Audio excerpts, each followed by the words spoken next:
Hello friends. आज इस video में हम जेबी गुप्ता के सिंक्रोनस मशीन से रिलेटेड इंपॉर्टेंट 21 एमसीक्यूज को सॉल्व करेंगे और उसका डिटेल एनालिसिस देखेंगे। ये सारे क्वेश्चंस और डिफरेंट एग्जाम जैसे कि ईएससी गेट, स्टेट के लेवल के एग्जाम्स, ट्रांसकॉम, डिस्कॉम और एसएससी के एई जेई और वेरियस पीएसयूज एग्जाम्स के लिए बहुत ही इंपॉर्टेंट होंगे। तो चलिए वीडियो को शुरू करते हैं। पहला क्वेश्चन है, in a large synchronous motor generator the damper winding is provided for. Large synchronous generator में डैम्पर वाइंडिंग का क्या यूज होता है, क्यों प्रोवाइड किया जाता है? तो पहला ऑप्शन है absorption of energy of oscillations when operating in parallel with another alternator. होता है क्या दोस्तों, देखिए दूसरे अल्टरनेटर के साथ पैरेलल में ऑपरेट करने से क्या होता है, कभी कभी सडन लोड चेंजेस आता है। तो क्या होता है कि लोड चेंजेस आने से क्या होता है, डैम्पर वाइंडिंग जो है पोल्स में लगे रहते हैं। जैसे कि हमारा जो रोटर मान लीजिए इस तरह का है, तो इसमें एक स्लॉटिंग दिया रहता है डैम्पर वाइंडिंग की, ठीक है। तो उसमें होता है क्या है कि जब भी सडन लोड चेंजेस आता है या अदर अल्टरनेटर के साथ ऑपरेट करने से लोड शेयरिंग होता है, जब चेंजेस आता है तो इस डैम्पर वाइंडिंग में एक करंट इंड्यूस होता है, ठीक है। और उसमें जो करंट इंड्यूस होता है वो अपना एक मैग्नेटिक फील्ड क्रिएट करता है और अपना एक ऑपोजिंग टॉर्क क्रिएट करता है। तो वो रोटर के मूवमेंट को अपोज करता है सडन रोटर के मूवमेंट डिस्टरबेंस को वो अपोज करता है। तो ऑक्सीलेशंस जो होते हैं उसको वो डैम्प करता है इस तरीके से, ठीक है। तो जब क्या होता है कि जब सडन लोड चेंज आता है तो रोटर ऑक्सीलेट करता है, ठीक है। क्योंकि सडन उसमें चेंजेस आता है तो रोटर उसमें ऑक्सीलेट करता है, एक पॉइंट के अराउंड वो ऑक्सीलेट करने लगता है, ठीक है। तो उससे क्या होता है कि वो हमारा सिस्टम में इनस्टेबिलिटी क्रिएट करता है, ठीक है। तो उसको रिड्यूस करने के लिए हम लोग डैम्पर वाइंडिंग का यूज करते हैं, जिसमें डैम्पर वाइंडिंग का यूज करने से क्या होता है, ऑक्सीलेशंस को वो रिड्यूस करता है और रोटर के ऑक्सीलेशंस को वो अपोज करता है, क्योंकि उसमें एक टॉर्क जनरेट होता है। रोटर बार्स में करंट रिड्यूस होने से उसमें एक टॉर्क जनरेट होता है, वो अपोज करता है और सिस्टम को स्टेबल पॉइंट पे ले आता है, ठीक है। तो पहला क्वेश्चन का आंसर तो सही है। दूसरा है separation of spontaneous hunting when supplying power to transmission line with high resistance to reactance ratio. देखिए होता क्या है कि high resistance to reactance ratio होने पर किसी भी ट्रांसमिशन लाइन में उसमें जो वोल्टेज होता है वो सडनली ड्रॉप होता है, ठीक है। और उसमें स्टेबिलिटी का इश्यूज आ जाता है, ठीक है। स्पेशली जब उसमें कुछ फॉल्ट लाइन आता है, सपोज कीजिए कि लाइन टू ग्राउंड फॉल्ट हुआ या लाइन टू लाइन फॉल्ट हुआ, तो उसमें ना ऑक्सीलेशन आता है, ट्रांजिएंट ऑक्सीलेशन इसको बोलते हैं, ठीक है।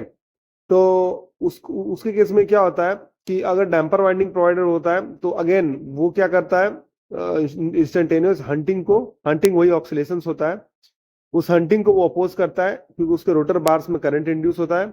और करंट इंड्यूस होने से क्या होता है, वो एक डैम्पिंग टॉर्क क्रिएट करता है और रोटर का जो ऑक्सीलेशन होता है एक स्टेबल पॉइंट के अराउंड, उसको वो अपोज करता है, ठीक है। तो उसका यूज इस तरह से भी हो सकता है स्पॉन्टेनियस हंटिंग को। देखिए जो हमारा इक्वेशन होता है वो जो अगर mechanical power minus electrical power जो होता है वो होता है हमारा डायरेक्टली प्रोपोर्शनल, वो ये हमारा टॉर्क एंगल के dt स्क्वायर के, ठीक है। मैं एक बार और इसको लिखता हूँ। जो हमारा लोड और जो इलेक्ट्रिकल पावर जनरेट होता है उसका जो डिफरेंस होता है वो प्रोपोर्शनल होता है डायरेक्ट किसके, टॉर्क एंगल के सेकंड ऑर्डर डेरिवेटिव के, ठीक है। तो अब ये टॉर्क एंगल अगर ये क्या होता है, अगर ये दोनों इक्वल है तो इसका एक्सेलरेशन नहीं होता है, ठीक है, और सिस्टम स्टेबिलिटी पे चलता है। सपोज कीजिए किसी भी केस में अगर इलेक्ट्रिक शॉर्ट सर्किट हुआ, इलेक्ट्रिकल पावर कम हो गया, ये लोड बढ़ गया, तो ये जो ये होता है इसका वैल्यू चेंज हो जाता है, इसका वैल्यू जीरो नहीं होता है, ठीक है। तो वो एक्सेलरेट करने लगता है, तो एक पॉइंट की और एक्सेलरेट करता है, तो फिर उसको सिस्टम स्टेबिलिटी में लाना चाहता है तो वो इस पॉइंट पर नहीं आ पाता, फिर वो उससे बैकवर्ड चला जाता है। तो इसी तरह से इसी स्टेबल पॉइंट के अराउंड वो ऑक्सीलेट करने लगता है, तो उसी का सेपरेशन हंटिंग का उसी फिनोमेना को हम लोग हंटिंग बोलते हैं, उसका सेपरेशन होता है डैम्पर वाइंडिंग डालने से, ठीक है। तीसरा है providing low resistance path for current due to unbalancing of voltage. तो देखिए अगर अल्टरनेटर एक अनबैलेंसिंग वोल्टेज को फेस करता है, तो अनबैलेंसिंग कैसे होता है, अगर अनइवनली डिस्ट्रीब्यूटेड लोड हो तो अनबैलेंसिंग होता है, ठीक है।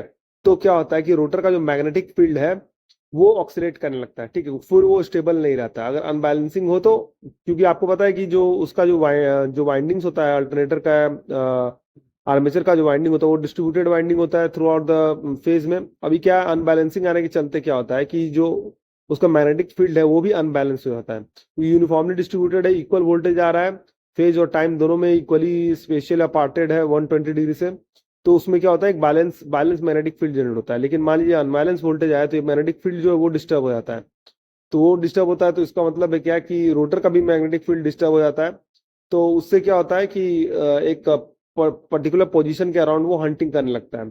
तो उसी हंटिंग को रोकने के लिए हम लोग डैम्पर वाइंडिंग लगाते हैं। इसमें करंट इंड्यूस होता है, उसमें टॉर्क इंड्यूस होता है, जो कि मेन हंटिंग के अपोजिट में होता है। ठीक है, तो इसका मतलब है कि सी ऑप्शन भी सही है। इसका मतलब है क्या कि ये जो तीनों ऑप्शन है, तीनों ऑप्शन सही है, यानी कि डी ऑप्शन इसमें सही है। ठीक है, आइए नेक्स्ट क्वेश्चन देखते हैं। Damper bars in case of salient pole rotors of hydro alternators are usually inserted in pole faces.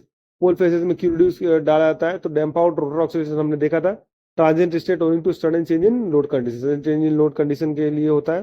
ठीक है, नेक्स्ट क्वेश्चन है the hydro generators are generally employed to run at what RPM. तो देखिए होता क्या है कि अगर हमारी ये हाइड्रो अल्टरनेटर्स के बारे में पूछा है, तो हाइड्रो जनरेटर्स क्या होता है, जो हमारा हाइड्रो पावर प्लांट में यूज होता है, तो वो जनरली क्या होता है, सेलिएंट पोल होता है। ठीक है, उसका स्ट्रक्चर किस तरह से होता है, कुछ इस तरह से इसमें रिवेटेड होता है, इस तरह से उसमें इसमें जो उसके जो रोटर की जो बनावट होती है उसमें पोल्स इस तरह से होता है।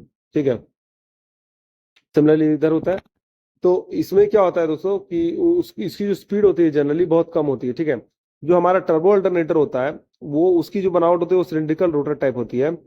तो उसमें नंबर ऑफ पोल्स जनरली 2 होते हैं, तो उसमें नंबर ऑफ पोल्स कम होता है और स्पीड ज्यादा होता है। ठीक है, 3000 आरपीएम तक जाता है।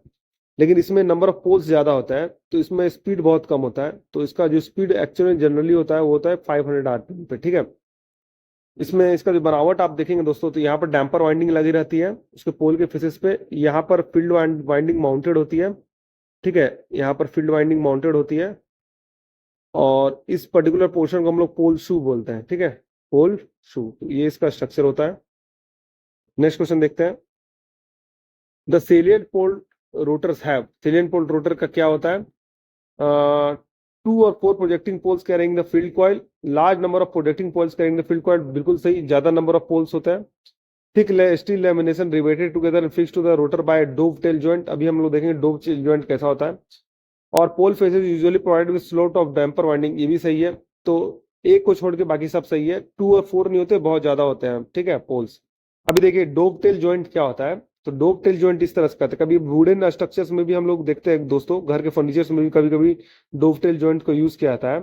वो किस तरह से होता है, इस तरह से रोटर्स का जो रोटर का जो एक ये स्ट्रक्चर होता है, पोल और फील्ड को कैरी जो करता है, वो कुछ इस तरह से इंटरलॉक्ड होता है, उसके स्लॉटिंग्स में इनसाइड में इस तरह से इंटरलॉक्ड होता है। ये हमारा इसका स्लॉटिंग है, ये है हमारा इसका अंदर का जो ज्वाइंट होता है वहां से, और ये इसका स्लॉटिंग अंदर से ऐसे इंक्लूडेड रहता है। तो इसको हम लोग बोलते हैं डोवटेल जॉइंट। ये इसमें मैकेनिकली इंटरलॉक्ड होता है, सैंडविच होता है इसमें, तो इसको डोवटेल जॉइंट बोलते हैं। ठीक है, और सिलेंट पोल रोटर के बारे में मैंने आपको पहले बताया कि वो किस तरह से होता है, ये शाफ्ट माउंटेड इस तरह से होता है। और इसका एक लेके मैं क्या बता दे रहा हूँ आपको एग्जांपल में, यहाँ पर फील्ड वाइंडिंग माउंटेड होता है, ये जो पॉइंट है यहाँ पर स्लॉट्स कुछ दिए होते हैं, इसमें डैम्पर वाइंडिंग रहता है, इसको हम लोग डैम्पर वाइंडिंग बोलते हैं। और ये जो पर्टिकुलर पोर्शन है उसको हम लोग पोल शू बोलते हैं, पोल शू कहते हैं। ठीक है, और यहाँ पर ये रिवेटेड होता है डोवटेल जॉइंट से, जैसा कि मैंने आपको बताया। ठीक है, तो ये इसका स्ट्रक्चर होता है। ठीक, तो इसमें ई ऑप्शन सही हो जाएगा, ए को छोड़ के, यानी कि ज्यादा नंबर ऑफ पोल्स रहते हैं, उसका स्पीड कम होता है। नेक्स्ट क्वेश्चन है, in a salient pole field structure the pole shoes cover about dash of pole pitch, pole कितने पोल पिच को वो कवर करता है, तो 2/3 पोल पिच को वो कवर करता है। ठीक है, तो पोल का जो शूज होता है, पोल शू जिसको मैंने बताया था आपको कि ये इसका पोल शू होता है, ये पोल पिच के टोटल 2/3 को कवर करता है। ठीक है, नेक्स्ट क्वेश्चन है, the larger diameter salient pole rotors have shorter axial length, because shorter axial length क्यों होता है, तो ये क्या करता है, the number of conductors held in large circumference of rotor is very large and so they need to be long. ठीक है, लार्ज सर्कमफेरेंस पे ज्यादा नंबर ऑफ कंडक्टर्स होता है, तो वो बहुत ही ज्यादा लार्ज होता है, तो उसको लंबा होने की जरूरत नहीं है। तो होता है क्या दोस्तों, देखिए जो हमारा सिलिंड्रिकल पोल रोटर होता है उसमें क्या होता है कि उसका जो एक्सियल लेंथ होता है वो लार्ज होता है। क्यों? क्योंकि उसमें फ्यू कंडक्टर्स होता है, तो उसको रिक्वायर्ड वोल्टेज डेवलप करने के लिए जो कंडक्टर का लेंथ है वो ज्यादा होना चाहिए। लेकिन इसमें क्या होता है, जो सेलिएंट पोल मोटर में लार्ज डायमीटर होने से क्या होता है, उसी में कंडक्टर्स बहुत ज्यादा इंकॉर्पोरेटेड होता है, ठीक है। जो सेलिएंट पोल मान लीजिए इसका डायमीटर बहुत ज्यादा बड़ा है, ठीक है, तो इसमें जो नंबर ऑफ कंडक्टर्स है वो ज्यादा इंकॉर्पोरेट हो सकते हैं यहाँ पर, ठीक है। तो इसका जो ये डायमीटर है वो तो बड़ा होना चाहिए, लेकिन इसका जो एक्सियल लेंथ होना चाहिए, जो रोटर के अलॉन्ग जो उसका एक्सियल लेंथ है वो कम होने से भी हमारा काम हो जाएगा, तो वो ज्यादा लंबा होना नहीं चाहिए, तो इसका मतलब डी ऑप्शन सही हो जाएगा, ठीक है। नेक्स्ट क्वेश्चन है, in a salient pole synchronous machine the air gap is, तो सेलिएंट पोल सिंक्रोनस मशीन में क्या होता है, least under the middle of the pole to and increases outwards, ठीक है। तो क्या होता है, ये जो उसका एयर गैप होता है मैं बताता हूँ आपको, ये मान लीजिए इस तरह से है, तो ये जो हमारा स्टेटर है और इस ये जो रोटर के बीच में जो एयर गैप है यहाँ पर कम होता है और यहाँ पर वो बढ़ते जाता है। क्यों ऐसा करता है, क्योंकि इससे क्या होता है हमारे पास कि हमारा जो नॉन यूनिफॉर्म एयर गैप होने के चलते जो हमारा फ्लक्स है वो साइनसोइडल हो जाता है, ठीक है। इसके बारे में डिटेल में आपको नहीं सोचना है, बस ये याद रखिए इस पॉइंट में कि अगर ये यूनिफॉर्म एयर गैप नहीं हो तो हमारा नॉन यूनिफॉर्म एयर गैप के चलते जो हमारा ये एमएमएफ और जो फ्लक्स है यहाँ पर वो एक साइनसोइडल फॉर्म में आता है, ठीक है। तो इसका मतलब है क्या कि least under the middle of the poles और इंक्रीजेस आउटवर्ड्स, ठीक है। नेक्स्ट क्वेश्चन है, the number of poles on a turbo alternator is usually, तो कितना होता है, ये होता है यूजुअली 2। क्यों, क्योंकि उसको हम लोग 3000 आरपीएम पर रन करते हैं।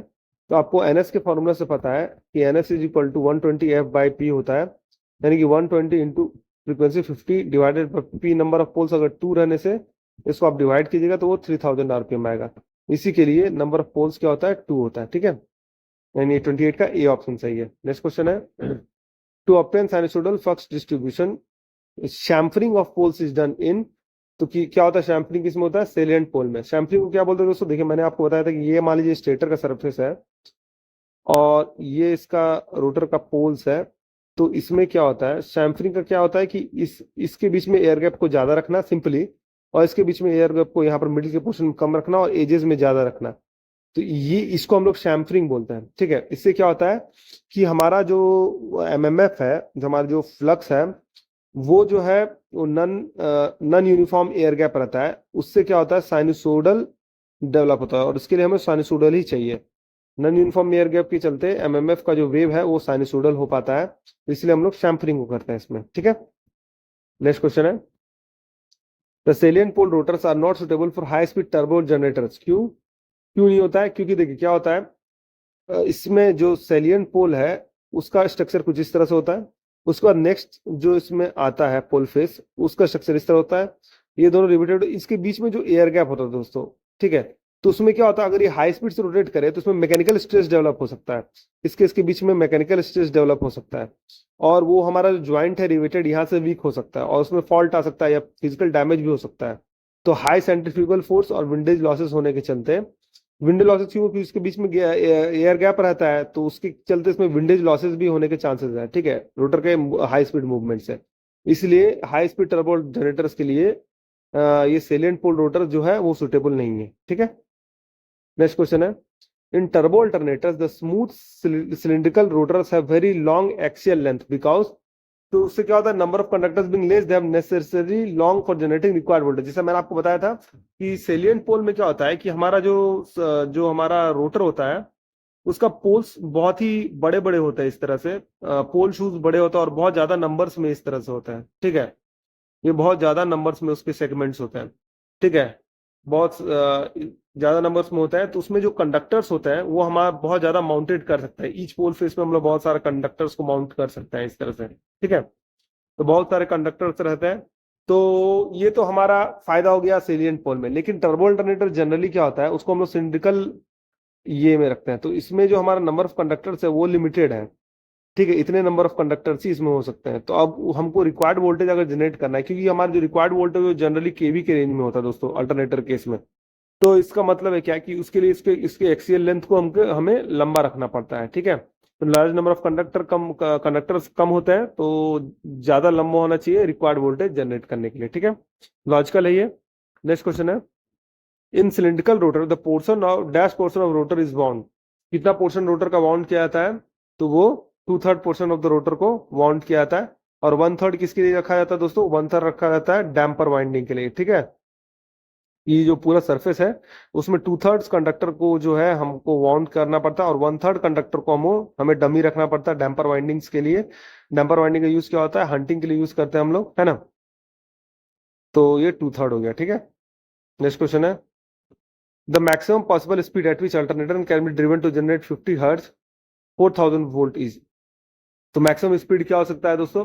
तो क्या हो सकता है मैक्सिमम? 3000 आरपीएम। क्यों? क्योंकि देखिए नंबर ऑफ पोल्स जो है वो दो से कम नहीं हो सकता है। ऑलवेज जो पोल्स है वो दो से कम नहीं हो सकता है, कभी भी किसी भी केस में नहीं। Minimum mounted poles number of 2 है, तो इसका मतलब मैक्सिमम स्पीड क्या हो सकता है? 120 into 50 divided by number of poles 2। इससे ज्यादा कम स्पीड नहीं हो सकता है, इससे ज्यादा ज्यादा स्पीड नहीं हो सकता है, क्योंकि नंबर ऑफ पोल्स 2 से कम नहीं हो सकता है, तो स्पीड इससे ज्यादा नहीं हो सकता है। तो इसका मतलब है कि 6000 डिवाइडेड बाई 2, यानी कि 3000 आरपीएम इसमें हो गया, ठीक है। तो ये आंसर हो जाएगा सी, 3000 आरपीएम। नेक्स्ट क्वेश्चन है, two mechanically coupled alternators deliver power at 50 hertz and 60 hertz respectively, the highest speed of the alternator is. तो देखिए मैकेनिकली कपल्ड अल्टरनेटर कैसा होगा? देखिए ये दोनों अल्टरनेटर के जो रोटर से आपस में मैकेनिकली कपल्ड होंगे, है ना, और एक कॉमन प्राइम मूवर से रोटेट होंगे, ठीक है। तो इसका मतलब है कि दोनों की जो स्पीड है वो सेम होगी, ठीक है। मान लीजिए कि अगर हम लोग की जो स्पीड है 50 हर्ट्ज में N50 है और 60 हर्ट्ज में इसकी स्पीड N60 है, नंबर ऑफ पोल्स 50 हर्ट्ज में P50 है और 60 हर्ट्ज में P60 है, तो इसका मतलब ये दोनों तो इक्वल है आपस में, तो इसका तो कोई सवाल ही नहीं है, ठीक है। तो इसका मतलब है क्या कि अगर हम लोग N50 को लिखे तो वो क्या हो जाएगा? 120 इंटू F50 डिवाइडेड बाय ये नंबर ऑफ पोल्स P50, और N60 का स्पीड को लिखे तो वो क्या हो जाएगा? 120 इंटू 60 डिवाइडेड बाय P60। अब सिंस ये दोनों स्पीड इक्वल है तो इसको हम लोग इक्वलाइज करते हैं, तो इसका जो हमारा रेशियो है वो क्या निकलेगा? P50 divided by P60 is equal to 120 120 cancel हो जाएगा और ये आएगा 5 डिवाइडेड बाय 6। अभी देखिए क्या है कि नंबर ऑफ पोल्स जो है वो ऑड तो कभी नहीं हो सकता है, 5 है तो ऑड तो कभी नहीं होगा, always even number of poles होंगे। तो अभी हम लोग इसको इवन करने के लिए 2 से मल्टीप्लाई कर देते हैं, तो ये रेशियो होगा 10:12। तो मान लीजिए कि इसमें क्या है, लीस्ट पॉसिबल में हम लोग मानते हैं कि नंबर ऑफ पोल्स जो है 50 हर्ट्ज पे है वो है 10 और नंबर ऑफ पोल्स है 60 हर्ट्ज पे वो है 12, ठीक है। ये नंबर ऑफ पोल्स हम लोग सपोज करते हैं, ठीक है। तो इसका मतलब है क्या कि इसमें हाईएस्ट पॉसिबल स्पीड क्या आ सकती है? NS is equal to 120 into 50 hertz में हम लोग देखते हैं नंबर ऑफ पोल्स हमने क्या कंसिडर किया? 10। और अगर हम लोग इसको 60 हर्ट्ज पे जाएं तो नंबर ऑफ पोल्स कितना कंसिडर किया? 12। अगर इसको हम लोग कैंसिल करते हैं तो जो स्पीड आती है वो आती है कितनी? 600 आरपीएम। दोनों केस में आपको 600 आरपीएम आएगी। तो इसका मतलब है कि मिनिमम जो हाईएस्ट स्पीड आ सकती है वो कितनी आ सकती है? 600 आरपीएम। नेक्स्ट क्वेश्चन है, the three phase 50 hertz 11 kV 37.5 megawatt at 0.9 power factor capacity synchronous generator has a stator bore diameter of 8765 centimeter and axial core length of 80 centimeter for which power plant this generator is suitable। तो आप देख के बता सकते हैं कि मैंने क्या बताया था कि जो सेलियंट पोल होता है वो क्या होता है, उसमें जो हमारा डायमीटर है वो ज्यादा होता है और एक्सियल लेंथ है वो कम होता है, ठीक है।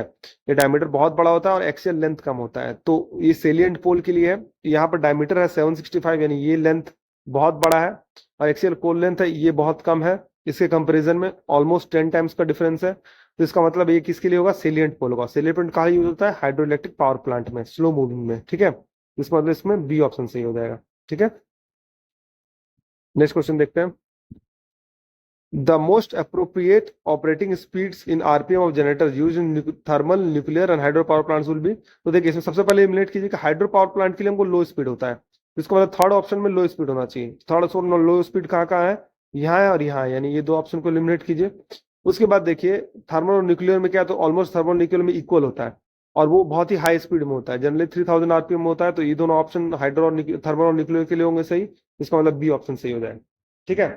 तो इसका मतलब है क्या कि अगर हम ऐसा बनाए तो थर्मल के लिए 3000 आरपीएम, न्यूक्लियर के लिए 3000 आरपीएम, और जो हाइड्रो के लिए है वो होता है 300 आरपीएम, क्योंकि इसमें नंबर ऑफ पोल्स ज्यादा होता है, ठीक है। नेक्स्ट क्वेश्चन है, the aircraft alternators the aircraft alternators are design to generate EMF of high frequency of 400 hertz in order to, किसके लिए यूज किया जाता है? तो वो रिड्यूस द बल्क, बल्क को रिड्यूस करने के लिए यूज किया जाता है, ठीक है। नेक्स्ट क्वेश्चन है, the armature windings is one in which. Armature winding क्या होता है? तो EMF is induced bye main और वर्किंग फ्लक्स। आर्मेचर वाइंडिंग क्या होता है? ईएमएफ इंड्यूस किया जाता है मेन और वर्किंग फ्लक्स के लिए, ठीक है, लीकेज फ्लक्स से नहीं होता है। वर्किंग और main flux is created by the field current, और क्रिएट तो किया जाता है, लेकिन वो आर्मेचर वाइंडिंग के बारे में पूछ रहा है, ठीक है। मेन और working flux is created by armature current, नहीं बिल्कुल सही नहीं है। ये आर्मेचर करंट के द्वारा आर्मेचर रिएक्शन का फ्लक्स यूज, आर्मेचर रिएक्शन का जो है वो फ्लक्स इंड्यूस होता है, जो उसको डिस्टॉर्ट करता है। तो होता है क्या, फील्ड वाइंडिंग जो होती है दोस्तों, फील्ड वाइंडिंग्स में जो हम लोग डीसी सप्लाई डालते हैं वो रोटेटरी नेचर होता है। तो डीसी सप्लाई डालते हैं, वो बीच में एक यूनिफॉर्म एयर गैप में रोटेट होता है। तो वो क्या होता है, आर्मेचर के कंडक्टर को कट करता है, उसमें ईएमएफ इंड्यूस होता है। अगर अल्टरनेटर केस में देखा जाए और इसमें हम लोग टैप करते हैं तो ये हमें एक पावर जनरेट करके देता है, ठीक है। तो इसका मतलब है क्या कि EMF is induced by the ये EMF is induced by the main और वर्किंग फ्लक्स। आर्मेचर में इंड्यूस होता है ईएमएफ, ठीक है, मेन या वर्किंग फ्लक्स से। नेक्स्ट क्वेश्चन है, armature winding in AC machine. Armature winding AC machine में क्या होता है? May be other close one giving delta connections और open one giving star connections, ठीक है, दोनों हो सकता है, ठीक है। नेक्स्ट क्वेश्चन है, the stator of model alternators are wound for, किस फेज ग्रुप्स के लिए? तो 60 डिग्री फेज ग्रुप के लिए इसको माउंट किया जाता है, ठीक है। किसके लिए? 60 डिग्री फेज ग्रुप के लिए इसको माउंट किया जाता है, ठीक। नेक्स्ट देखते हैं। तो दोस्तों अगर आपको वीडियो पसंद आया तो वीडियो को लाइक कीजिए, चैनल को फॉलो कीजिए और सब्सक्राइब कीजिए और बेल नोटिफिकेशन को जरूर प्रेस कीजिए, ताकि इसी तरह के इंपॉर्टेंट अपडेट्स मैं आपके साथ लाता रहूं। तो वीडियो में बने रहने के लिए धन्यवाद, मिलते हैं आपसे अगली वीडियो में।